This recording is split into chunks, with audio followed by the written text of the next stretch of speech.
We'll continue our discussion on BFS. Consider this example. Supposing we run BFS starting from node 3, then at the first level we list the neighbors of 3. Then from each of this we run BFS, list the neighbors of 1 which are unlisted, then go to 2 and list its neighbors which are unlisted. So like that we do it. Next we list 13, like that we go level by level and start listing all its neighbors. Then we were identifying something called missing edges, the edges in the graph but not in the tree. For example, 1, 2 is a missing edge, and 13, 6 is a missing edge, 8, 9 is a missing edge. And we also observed that each of them is introducing a cycle. For example, 1, 2, 3 is a cycle, and 13, 6, 5, 3, 4 is a cycle, and so on. Now we are going to observe a couple of more properties on this. Focus on missing edges. We are going to classify them into two things. One is called cross edges. Another one is called slanting edges.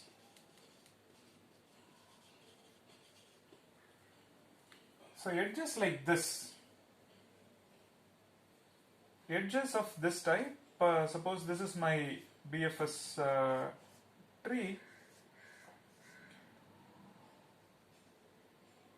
edges of this type UV such that level number of U and level number of V are one and the same. Edges such that both the endpoints are in the same level. So this is a cross edge, this one is a cross edge, this one is a cross edge, this one is a cross edge. Okay. So all edges such that the level number of U and level number of V are one and the same, both are of same level. So cross edges, so edges such that level number of endpoints are same. Edges of this type we call it as slanting edges. For example, suppose we have something like this, and this one is called a slanting edge, this one is called a slanting edge, so this one is called slanting edge.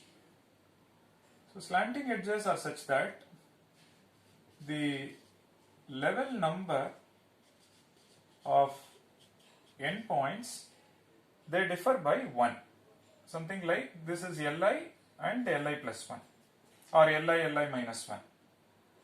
So the edges such that the endpoints, if you see, one will be at Li, the other one will be at Li plus 1. So the level number of endpoints differ by 1. Okay. So basically it is edges such that the edges are between adjacent levels. Okay. There are a couple of interesting properties that one can infer from this. Now the question is this. So can we have missing edges of this type? Something like this. Can we have missing edges of this type? Answer is no. So what is that we are saying? So you have a BFS tree something like this. Is it possible to have missing edges such that Li Li plus 1 and Li plus 2, such that the difference between their level numbers is at least 2. And we claim that such a thing is not possible. This is an edge in the graph. So if such an edge exists, then after we complete BFS for this node, when we explore nodes with respect to this, we would have included this at this level itself. Correct? So if there was an edge of this type, then this would have been included in the previous iteration itself. That shows that one cannot find an edge of this type.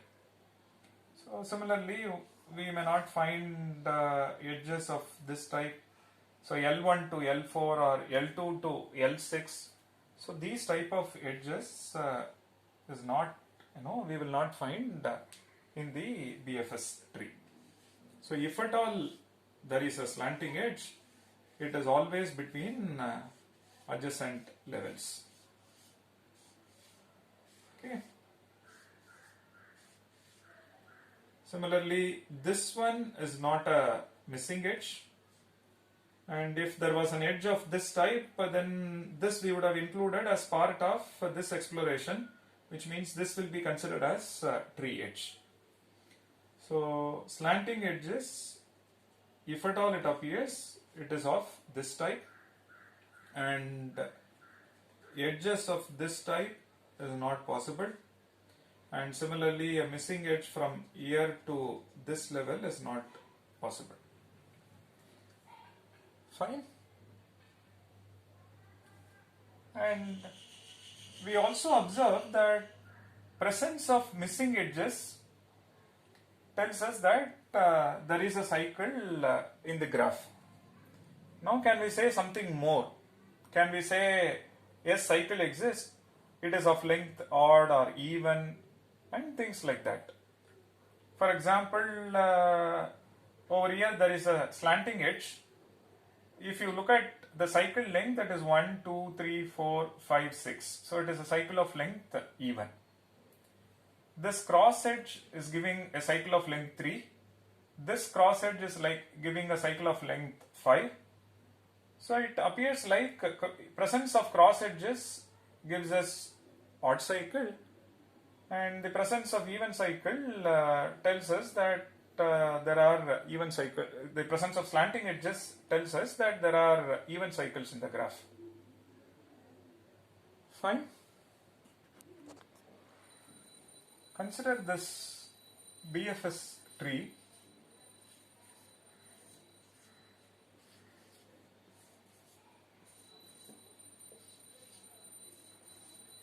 Suppose we have an edge of this type.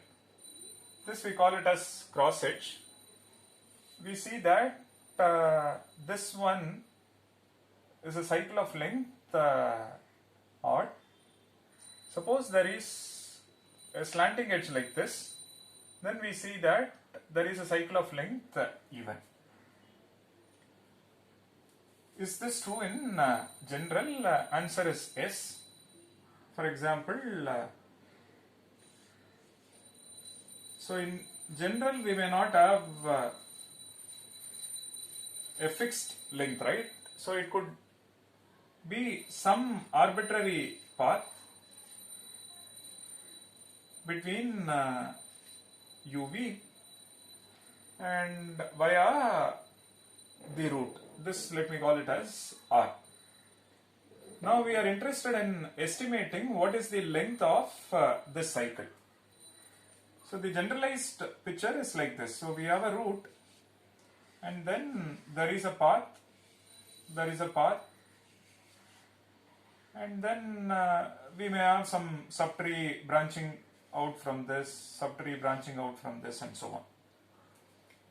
Okay, now suppose at this place there is a cross edge. Now the presence of this gives us a cycle. So if missing edge implies there exists a cycle. If that missing edge is say cross edge, then what is that we can say? Can we comment about the length of the cycle? That's precisely our objective. So this one, this could be an even path or odd length path. Let's assume it is even, say 2k. Please note, when we explore, we go level by level.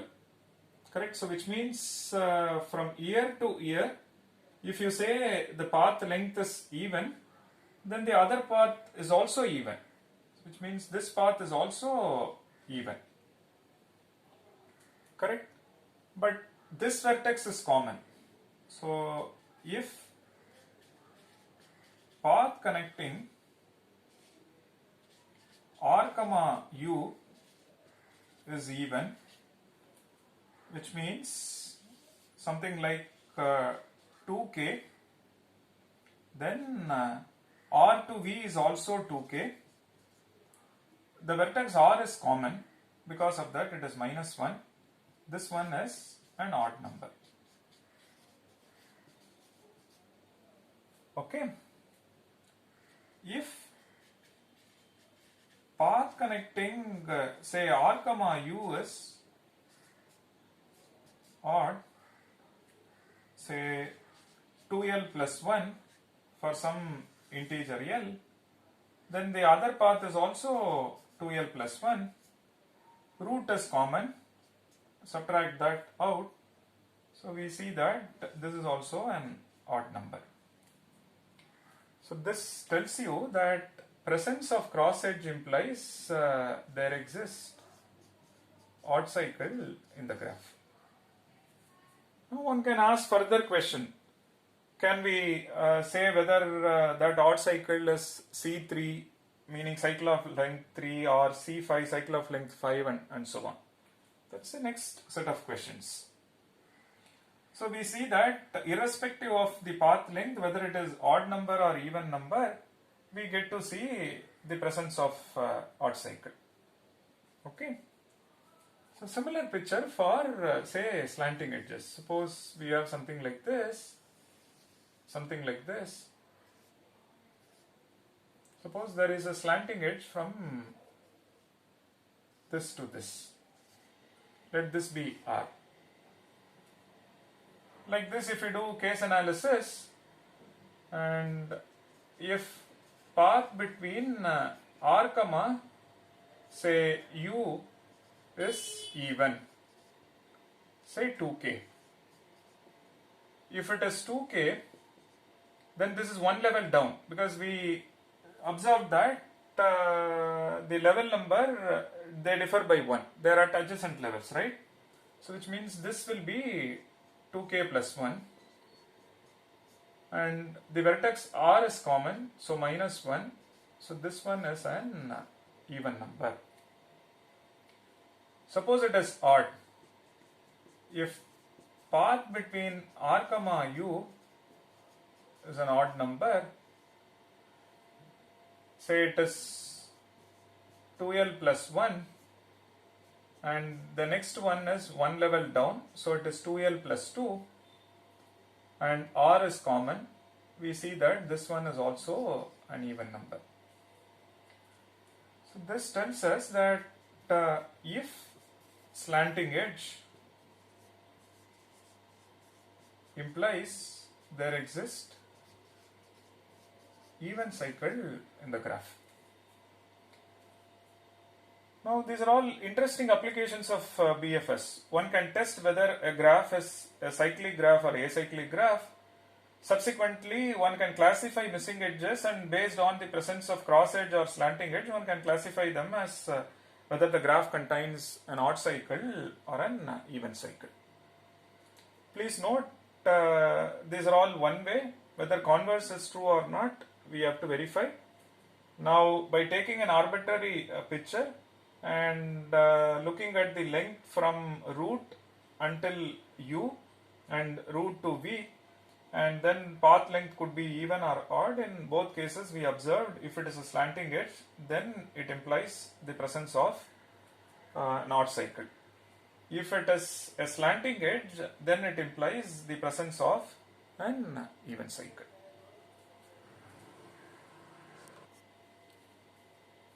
So these are all popular applications of BFS.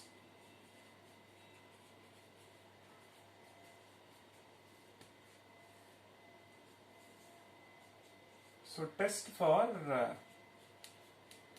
cyclicity, meaning input is a graph G. So question is G a cyclic, or let's put it this way, does G contain a cycle? So does G contain a cycle? So in the next question is test for odd cyclicity. So input graph G, question, does G contain an odd cycle? Similarly, even cyclicity. There are other interesting questions. Input is graph G, and we wish to know, is G a tree?